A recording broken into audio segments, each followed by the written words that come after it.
I am strongly convinced that community will become the next new competitive advantage of any business if the right strategy and approach is being applied.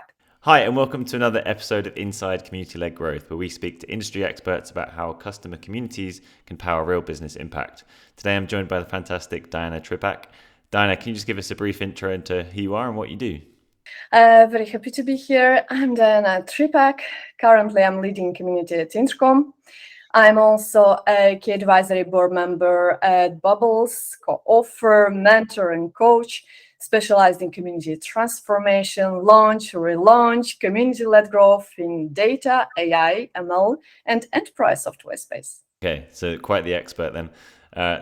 Based on all that expertise you have around communities, how would you define community-led growth? Good question. I'd say community is the future of business. Boom.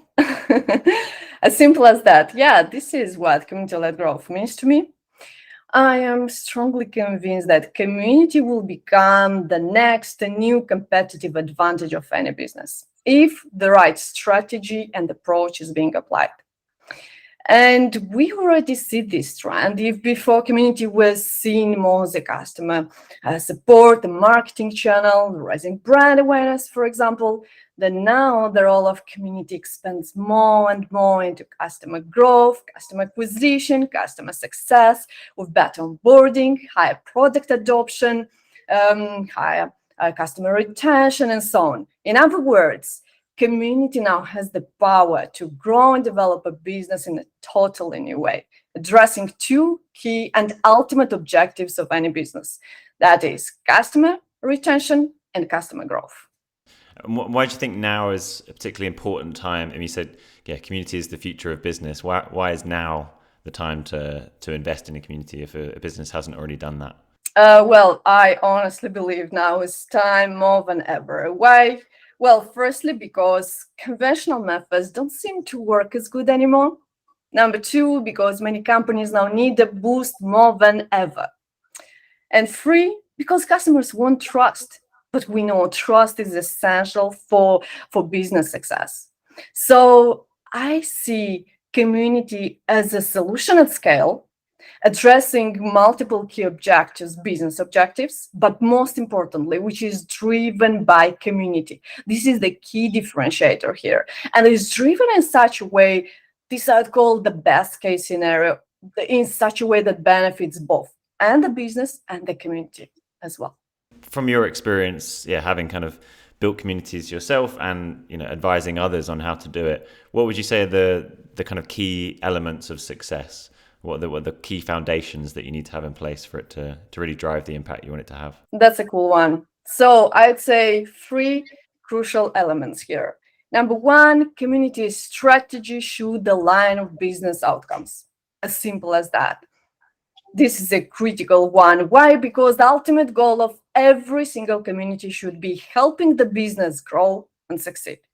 Number two, create a value proposition for members. I truly believe that if you want just to receive without getting anything in return, no, that's not going to work. And from my experience, I can say that the secret here is finding that perfect balance between what members really want and what the business, what the company can offer. And number three, I would say it's all about data, metrics, KPIs. In other words, measure the impact of community on business growth. So I believe if at least one of these key elements is missing, there is no way you can call a community strategy successful. Yeah, great advice there. What would you say? I mean, you talked about impact there. What is the biggest impact that you've seen?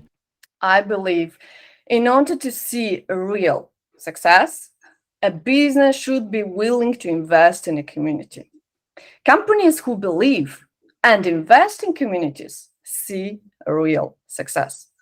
And a few examples I could bring here, I would say Salesforce, Community Asana, HubSpot, Tableau, Atlassian, there are so many of them.